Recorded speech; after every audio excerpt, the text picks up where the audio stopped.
படத்தை பார்க்கும்போது எக்கச்சக்கமான கேள்விகள் வந்துச்சு. கொஞ்சம் புதுசா இருக்கேன்னு சொல்லிட்டு தோணுனதெல்லாம் நாங்க வந்து ஒரு கொஸ்டின் அண்ட் ஆன்சர் ஃபார்மேட்ல வச்சிருக்கோம்.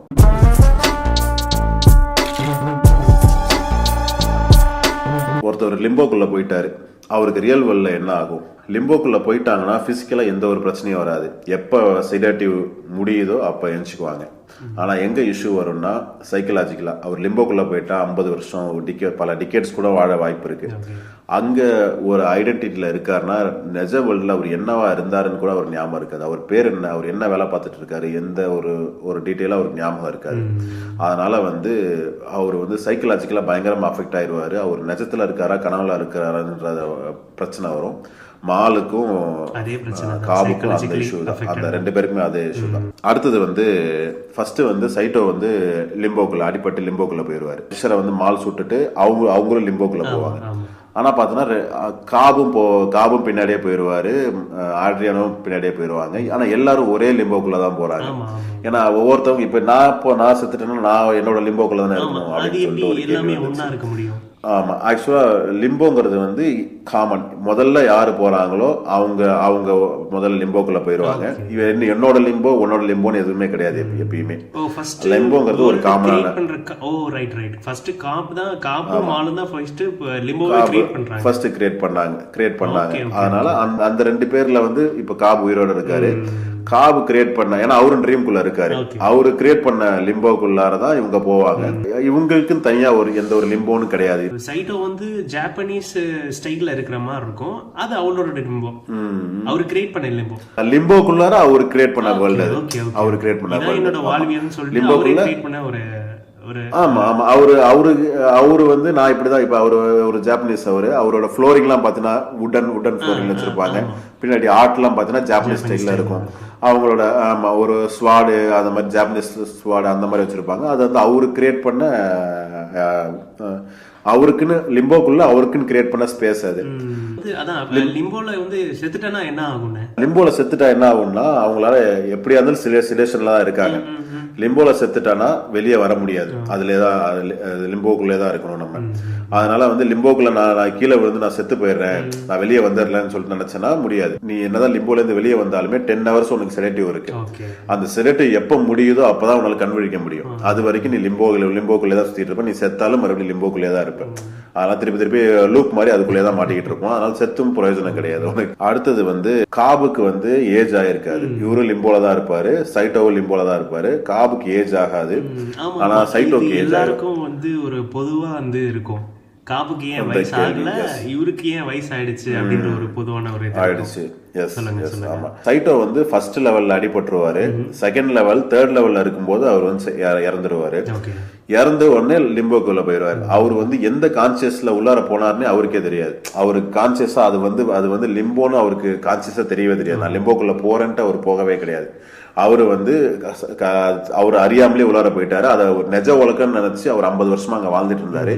எமோஷனலா அவருக்கு வயசு ஆகிட்டே இருக்கு. அவர் வந்து நான் வந்து லிம்போல இருக்கேன்னு சொல்லிட்டு தெரிஞ்சிருந்தேன்னா அவருக்கு வந்து நான் லிம்போல இருந்து வெளியே வரணும்ன்ற ஒரு மைண்ட் செட் இருக்கும். அவர் நான் லிம்போல இருக்கேன்னே தெரியாது. அவருக்கு ட்ரீம் தானே. ஆமா, நம்ம என்ன நினைக்கிறோமோ அதானே நடக்கும். ஆமா, அதனால வந்து அவர் வந்து அதை உலகம் நினைச்சுக்கிட்டாரு. அதான் தன்னோட உலகம் நினைச்சிட்டு அவர் அங்கேயே வாழ்க்கையை வாழ்றாரு. அதனால அவர் வந்து எமோஷனலா அவருக்கு வந்து வயசு ஆகிட்டே போகுது. ஆனா காப் உள்ளார என்டர் ஆகும்போது அவர் வந்து லிம்போல நான் போய் சைட்டோவை கூப்பிட்டு வர போறேன்ட்டு தான் அவர் உள்ளார என்டர் ஆகிறாரு. அதனால அவரு வந்து கான்சியஸா வந்து நான் வந்து லிம்போல தான் இருக்கேன்னு சொல்லிட்டு அவருக்கு தெரியுது.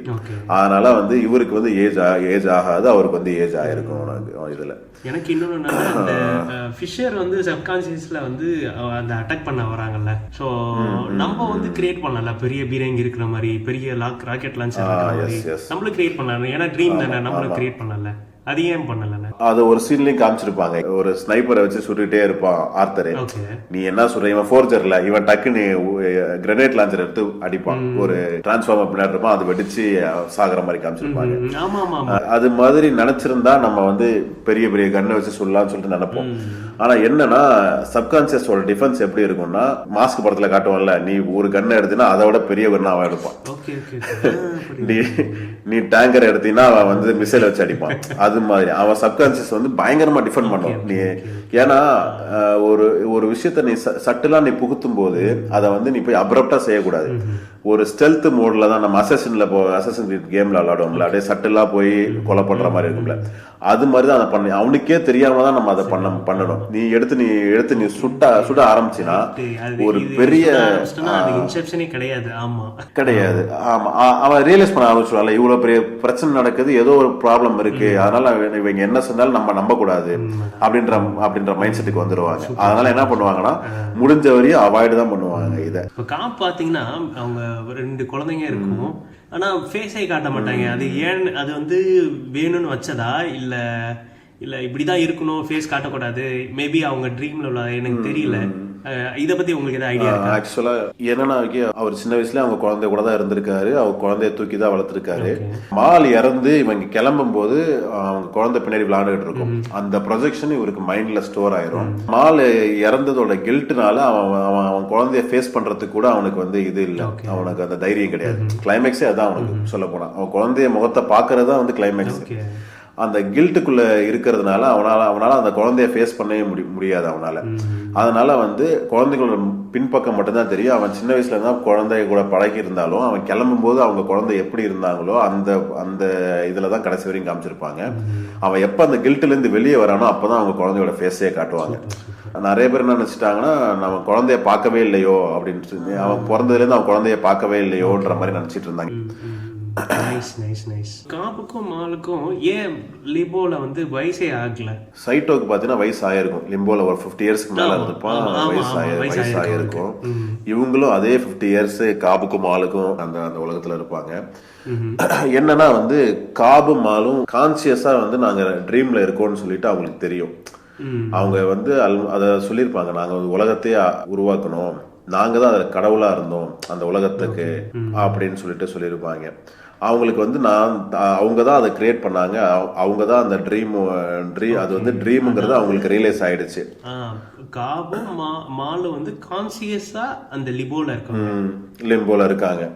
அவங்களுக்கு தெரியும் நம்ம ட்ரீம்ல தான் இருக்கோம், அதனால வந்து அவங்களுக்கு எமோஷனலா அவங்களுக்கு வந்து ஏஜ் ஆகாது. ஏன்னா வந்து அவங்க ட்ரீம்ல இருக்காங்கன்னு அவங்களுக்கு தெரியும், அதனால எமோஷனலி அவங்களுக்கு தெரியும், அவங்களுக்கு ஏஜ் ஆகாது. சைட்டோ வந்து பெர்ஸ்பெக்டிவ்ல வந்து இது இல்ல, அவன் வந்து அவனுக்கு தெரியல. ஆமா, அவன் ரியல் வேர்ல்ட் தான் ரியல் வேர்ல்ட் நினைச்சிட்டு இருக்கான். அதனால அவனுக்கு வந்து 50 இயர்ஸ் வந்து நிஜமா எமோஷனலா அவனுக்கு வயசு ஆயிருது. ஃபர்ஸ்ட் ட்ரீம்ல பார்த்தனா கரெக்டா ஆர்கிடெக்ட் வச்சு எல்லாமே பிளானா போயிட்டு இருக்கும், பக்காவா இருக்கும், எல்லாம் மழை பெஞ்சிட்டு இருக்கும், கார்ல போயிடுவாங்க. திடீர்னு பார்த்தனா அங்க இருந்து ஒரு ட்ரெயின் ஒன்று வரும் ஃபர்ஸ்ட் டைம்ல. அது ஏன் வருது? அந்த என்விரான்மெண்ட்டுக்கு அடாப்டே ஆகாம திடீர்னு வந்துச்சு அது ரோட்டுக்குள்ள. ஆமா, சுறாபுரத்துல என்னது ரோடு வந்துருச்சா அப்படின்ற மாதிரி ரோட்டுக்குள்ள ட்ரெயின் விட்டுறாங்க. ஆமா, அது ஏன்னு புரியல. அதுதான் உங்களுக்கு தெரியுமா? தெரிஞ்சா ஷேர் பண்ணுங்க. இந்த இடத்துல சொல்லுவாங்கல்ல, மறுபடியும் தேர்தல் தெருல விட்டாங்களா அப்படின்பால, எனக்கு அதான் இது பிரெஞ்சு படத்துல எனக்கு அதான் ஞாபகம் வந்துச்சு அந்த சீனை பார்த்த உடனே. ஏன்னா பர்ஃபெக்ட்டா வந்து ஆர்கிடெக்ட் வச்சு கரெக்டா பண்ணிட்டு இருக்கு. இந்த இடத்துல எந்த மிஸ்டேக் ஆனாலும் சரி ஃபிஷருக்கு அது தெரிஞ்சிரும், இது பக்கா கொலாப்ஸ் ஆயிரும். அது இப்படி இருக்கும்போது ஏன் வந்து ட்ரெயின் வந்து வருது? அது வந்து நான் சொன்னேன்ல, சின்ன பிரச்சனையா இருந்துச்சுன்னா நம்ம காபு வந்து பெரிய பிரச்சனை ஆக்கிடுவாருன்னு சொன்னேன்ல, அவர் தான் முக்கியமான காரணம் அதுக்கு. ஆக்சுவலா அவரோட ப்ரொஜெக்ஷன் தான் விக்கி, அது காபோட ப்ரொஜெக்ஷன். என்னன்னா காபோட சப்கான்சியஸ், அவங்க சொன்னல லிம்போல இருந்து வெளியே வர்றதுக்காக ட்ரெயின்ல தற்கொலை பண்ணிட்டு வெளியே வந்தாங்கன்னு சொல்லுவாங்க. ஆமா, அந்த ட்ரெயினோட இத நிறைய இடத்த பாத்தீங்கன்னா ட்ரெயின் வரும், கிளாஸ் உடையும். அவங்க அந்த அபார்ட்மெண்ட் இவ சூசைட் பண்ணிட்டு இருப்பா, அப்ப அபார்ட்மெண்ட்ல காலம் கிளாஸ் மிதிப்பான், அது மாதிரி இருந்துகிட்டே இருக்கும். ஆமா, அது இருக்கும். இவன் குழந்தைங்களை பின்னாடி பார்ப்பான். இது எல்லாத்தோட எக்ஸ்ட்ரீம் வந்து மால் வருவான். இது எல்லாம் இவனோட சப்கான்சியஸ்ல இருந்த ஒரு ப்ரொஜெக்ஷன் தான். இந்த ட்ரெயின் வந்து அதோட இவனோட ப்ரொஜெக்ஷன் தான். இன்னொரு சூப்பரான ஃபேக்ட், அந்த ட்ரெயின் சீன் உண்மை, விஎஃப்எக்ஸ் எதுவும் கிடையாது, நிஜமாலுமே கிறிஸ்டபர்னாலே. இது பரவாயில்ல, டெனட்ல போயிங் 747 வெடிக்க வச்சாருல, நிஜமா ஆக்சிடென்ட் பண்ணி ட்ரெயின் வேணும் சார் போட்டுருந்தேன் சார், நட் ரோட்ல ஒரு ட்ரெயின் வேணும். என்னது நட் ரோட்ல 2010 வந்துச்சு. இன்னமும் இந்த விஷயத்த பத்தி பேசுறோம்னா அந்த விஷயம் தானே. இந்த கிராஃபிக்ஸ் யூஸ் பண்ணாம செட்டு போட்டு இவ்வளோ மெனக்கிட்டு அவ்வளோ ரியலாக கொண்டு வந்ததுனால தான் நம்ம பாஸ்ட் வீடியோஸில் கூட நம்ம பேசியிருப்போம். ஆமாம், இந்த வீடியோவில் கூட பேசியிருப்போம். நீங்கள் அவ்வளோ பயங்கரமாக பிரம்மாண்டமாக அவர்னால மட்டும்தான் முடியும். சூப்பராக நம்ம அப்படி தான் பண்ணணும். ஃபிலிம் மேக்கிங்னா இதுதான் ஃபிலிம். எனக்கு இது நான் நினச்சிட்டு இருந்தேன் விஎஃப்எக்ஸ் தான் ஃபிலிம் மேக்கிங் நினச்சிட்டு இருந்தோம் நாங்கள் இது வரைக்கும். இது ஒரு கடந்த அந்த மார்வல் படத்தை பார்த்து கேட்டு போயிட்டோம் கொஞ்சம் இடையில ஒரு 10 வருஷமா. இப்போ வந்து அதோட அருமை புரியுது. இப்போ நம்ம பார்க்கும்போது ஏன் இதை பண்ணாமல் இருக்காங்க, ஏன் இது பண்ணுறதுலேருந்து ஏன் இப்படி மாற்றிட்டாங்கன்றத வந்து நமக்கு ஒரு மாதிரி ஃபீல் ஆகுது. ஏன்டா இதை முன்னாடிலேருந்து இதெல்லாம் பண்ணிட்டு இருந்தீங்க, ஏன் இப்படி மாற்றிட்டீங்கன்னு சொல்லிட்டு நமக்கு ஒரு மாதிரி இதுவாகுது. இன்ஃபேக்ட் அவதார் பார்க்கறதே அவதார் ஃபுல்லாக விஎஃப்எக்ஸ் தானே என்னத்த போய் பார்த்துட்டுன்ற ஃபீல் வர்ற அளவுக்கு விஎஃப்எக்ஸ் வீணாக்கி வச்சுட்டாங்க நம்ம ஆட்கள். என்னன்னா கரெக்டா அவதார் வருது, இந்த ஏஐ வந்து எக்ஸ்ப்ளோர் ஆகுது, பயங்கரமா எக்ஸ்ப்ளோர் ஆகுது. இவங்க கற்பனைக்கு அவதாரோட கற்பனை வந்து ரொம்ப லோவா தெரியுது. அது வந்து சாதாரணமாயிருச்சு. இப்ப அவன் இமேஜின் பண்ணி என்னென்னமோ செய்யறாங்க. இப்ப ஜேம்ஸ் கேமரால அவரு எக்ஸ்பெக்டேஷன் இந்த அவதார் 1க்கு வந்து இருந்துச்சு பாத்தீங்கன்னா பயங்கரமா இருந்துச்சு. எல்லாருமே பயங்கரமா போய் பார்த்தாங்க. ஏன்னா அந்த நேரத்துல வந்து விஎஃப்எக்ஸ் அப்படி பெருசா இல்ல. என்னன்னா இப்ப ஜேம்ஸ் கேமரா நினைச்சத வந்து ஸ்கிரீன் முன்னாடி கொண்டாந்து நிறுத்தினார். அவதார்ல பெருசா ஸ்டோரியிலயோ இதுலயோ ஒண்ணும் கிடையாது. அவர் மனசுல நினைச்சாரு, அதை ஸ்கிரீன் முன்னாடி வந்து நிறுத்தினாரு. அப்ப வந்து அவரால் மட்டும்தான் உலகத்திலே அவரால் மட்டும்தான் அதை பண்ண முடியும்னு இருந்துச்சு. இப்ப வந்து நான் நினைச்சா என்னால வந்து ஒரு வேர்ல்டை கிரியேட் பண்ண முடியும், நம்ம நினைச்சா ஒரு ஷார்ட் பிலிம் கிரியேட் பண்ண முடியும், நம்மளே நம்மளே ஒரு ஷார்ட் பிலிம் எடுத்து ரிலீஸே பண்ணியாச்சு. அதை நம்ம சேனல்ல இப்ப போஸ்ட் பண்ணலாம்னு நினைக்கிறேன். கரெக்டான டைமா இருக்கும்னு நினைக்கிறேன். ஆமா, அதை நம்ம இது பண்ணிடலாம், ரிலீஸ் பண்ணிடலாம். அந்த நம்ம ஷார்ட் பிலிம் அது நம்மளே நினைச்சா ஒரு வேர்ல்டை கிரியேட் பண்ணி ஒரு படத்தை எடுத்து முடிக்கிற அளவுக்கு ஏஐ வந்துருச்சு இப்ப. அதனால அவதாரே வந்து இதை தானே பண்ணிட்டு இருக்காங்க, இது எல்லாருமே பண்ண ஆரம்பிச்சிட்டாங்களேன்ற மாதிரி இப்ப அடுத்து என்னன்ற மாதிரி யோசிக்கும் போது நமக்கு என்ன யோசனை வருதுன்னா, எனக்கு வந்து ஐ வாண்ட் ரிச்சான ப்ரொடக்ஷன் டிசைன்ல எல்லாத்தையுமே ஹேண்ட் கிராஃப்டடா அப்படி ஒரு படம் வந்தாதான் நம்மளால பார்த்து என்ஜாய் பண்ண முடியும்ன்ற ஸ்டேட்டுக்கு நம்ம இப்போ வந்துட்டோமோ. அவரோட கிராஃப்ட் தான் டைட்டானிக்குமே சரி, ஜேம்ஸ் கேமரோட தான். அது எவ்வளவு மேசிவா இருந்துச்சு, அது எவ்வளவு கனெக்டடா இருந்துச்சு. ஏன்னா அது மெனக்கிடுதல், அந்த செட்டும் சரி, அதுக்கான மெனக்கிடுதல் இருக்குல்ல, அதுதான் இன்னமும் பேச வைக்கிறதுக்கான காரணம். இன்னமும் நிக்கிறதுக்கு காரணம் நமக்கு அப்படியே டைல்யூட் ஆயிடுச்சு. டெக்னாலஜி வந்தாலும் இது பண்ணாலும் அந்த டைட்டானிக் அந்த மேசிவான ஷிப் அப்படியே அந்த மனசுக்குள்ள நிக்கிறது இருக்குல்ல, இன்னமும் நிக்குது. அந்த மேல காட்டுவாங்க, இதுல நின்னுட்டு ஷோர்ல நின்னுட்டு கப்பலை விழுந்து பார்ப்பாங்க. அப்படியே நம்ம நின்று பார்த்தா எப்படி இருக்குமோ அந்த மாதிரி இருக்கும் அந்த ஷிப்பை பார்க்கும்போது. என்ன இவ்வளவு பெருசா பிரம்மாண்டமா இருக்கு அப்படின்னு. கண்டிப்பா. ஆனா இன்னமும் நம்ம அந்த பண்டோரனா அதுதான் பேண்டோரா, அதுதான் நம்ம பண்டோரா கற்பனைக்குள்ள அடங்கிடுதுல, அதுதான். எஸ், அவ்வளவுதான். ஃபர்ஸ்ட் பார்த்ததுதான், இன்னமும் அதே தான், நம்ம அதோட ரிஃப்ளெக்ஷன் தான் பார்த்துக்கிட்டே இருக்கோம். ஆனா டைட்டானிக் வந்து ஒரே ஒண்ணுதான்.